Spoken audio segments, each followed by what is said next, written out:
Hey friends, Matt aka Martin here, and today I want to show you a quick and simple way to create really cool gated trance vocals like this.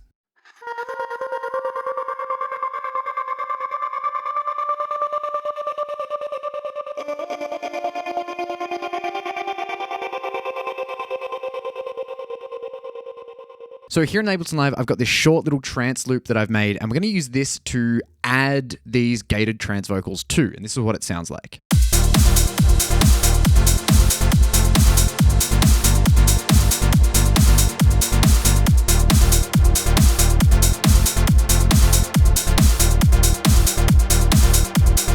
So to start with, we need a vocal sample. Now this can either be you singing and just doing some kind of ad-lib stuff into a microphone, or if you aren't a very confident singer, you can go and download some samples of ad-libs from the internet. There are plenty of them out there. And today I'm going to be using some samples from a bunch of different packs that I've picked up over the years. So let's add an audio track here, and then I'm going to go to my curated samples, and here in my samples folder, I have a big folder of ad-libs. Now, an ad-lib is basically just another word for kind of like an improvised line, generally without any kind of words. It's more of a melodic phrase with some oohs and ahs and stuff like that, and they work really well for these types of sounds. So for this, we want 2 or more different vocal phrases, and ideally coming from the same vocalist and or pack. So here, I'm going to scroll down, and I found some ones that I really like in here, which are these Lorena ones. Now, you'll notice that all of these different samples actually have key and tempo labeled, which is quite useful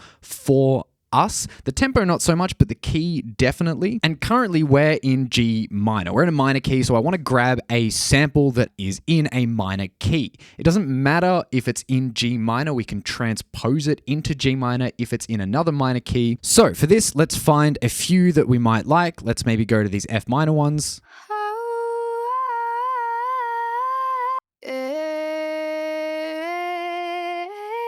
And I'm going to grab and drag both of these into my newly created audio track. Now what we need to do is make sure that the key of our samples that we dragged in matches the key of our project. As I mentioned, we're in G minor, these samples are in F minor, so we need to transpose it up 2 semitones. So I'm going to select both of these clips right here, open up the clip view, and transpose them up 2 semitones to get them into G minor. Next, I'm going to change the warping algorithm so that it's a little bit smoother, because currently in beats it sounds a little bit choppy. So I'm going to set it to something like complex or texture. Let's set it to complex for the moment, and then we can change it later if we want to. Now the reason that I dragged in 2 samples here, 2 different phrases, is because I want to have some variation in this sound. So I'm actually going to grab this second sample and drag it all the way back in to the second 4 bars of this loop. So now we have the first phrase,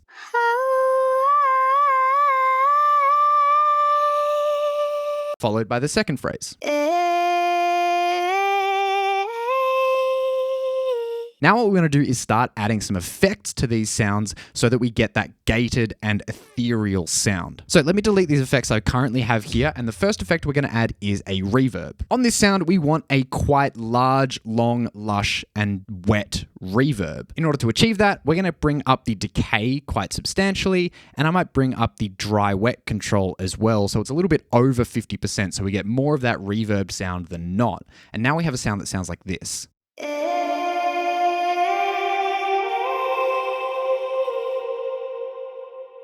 You can play around with the parameters even more here if you'd like. For example, you could increase the size, maybe put the stereo up, change the diffusion and reflection, but for the moment, we'll leave it as is. The next thing I'm going to do is the important gated part. Now, you can achieve this in a variety of different ways, but the most simple method in Ableton Live to achieve this is using the auto pan effect. If you're in another DAW, you can use some kind of tremolo effect. Ableton Live has the auto pan effect. So I'm going to add an auto pan after this reverb, and we've got a few very specific settings that we want to set here. First off, I'm going to set the amount all the way to 100% so that we can really hear what this sounds like, and we can change this later. Then I'm going to set the shape all the way to 100% as well. Again, if we want to change this later, we can. We're just going to hear what it sounds like first of all. And then probably the most important thing is setting the phase to 0 degrees. Now this is going to lock in the left and right LFOs to the same phase so that we basically get a sound that fades up and down in volume really quickly rather than it sounding like it's going between the left and the right speakers. Next thing we want to do is set the offset here to 270 degrees. Now the reason that we're doing that on the auto pan is because of the position that the waveform starts in on this auto pan device. You'll notice that when I have it set to 0 degrees, it starts halfway through one of these cycles, which is not going to result in something that sounds kind of in time. So the best way to do this is by changing the offset to 270 degrees. You may need to change this depending on your project and if you've got kind of latency inducing plugins going on, but 270 degrees works if you don't have any issues with that kind of stuff. Next, in order to get that really quick gated sound, we're going to set the rate to 16th notes, and now we have a sound that sounds like this.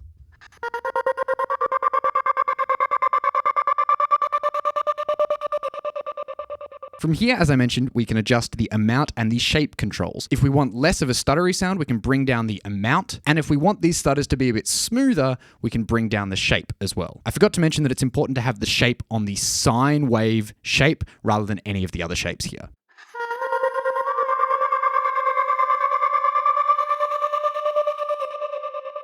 And already we're pretty close to being there, but there's two more effects that I want to add. First, I want to add a delay. So I'm going to go and add a delay to this sound after our auto pan. And what this is going to do is maintain that stuttered sound, but still kind of give it this smooth, ethereal, pad-like sound as well. I'm going to set the delay to ping pong mode. I'm going to bring up the dry wet a little bit as well, so we have this more kind of wet sound, and then you can play around with the feedback to your liking. You could go higher if you want to be more delayed. I tend to go a little bit less than 50%. And then in terms of the delay time, you can put this on anything you want. 3/16 notes tends to work well, but you can play around with it to your liking.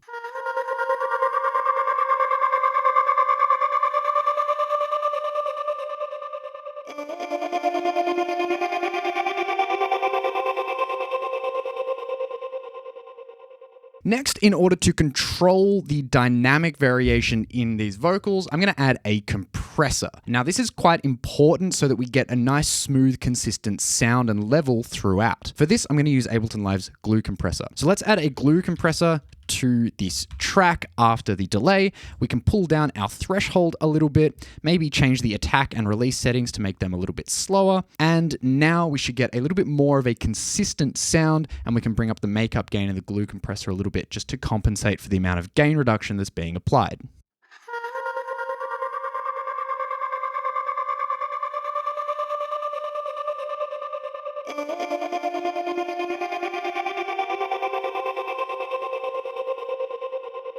From here, if you're using this in a track, you might want to put something like some sidechain compression on. You might want to even play around with some other additional effects, maybe phases, flanges, choruses, any of that kind of stuff. But here's what the final thing sounds like in context with the rest of the tracks.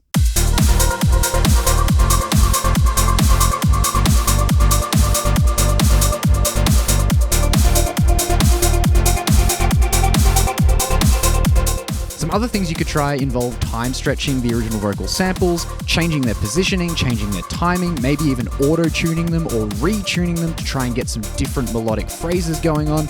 But this is the basis for creating this type of sound really simply and quickly using a really simple effects inside of Ableton Live. If you want to learn more about some cool sound design techniques, check out this video right here. Otherwise, why not consider subscribing if you want to see more videos like this. Head on over to my Buy Me a Coffee page if you want to support me further, and I'll see you in the next video.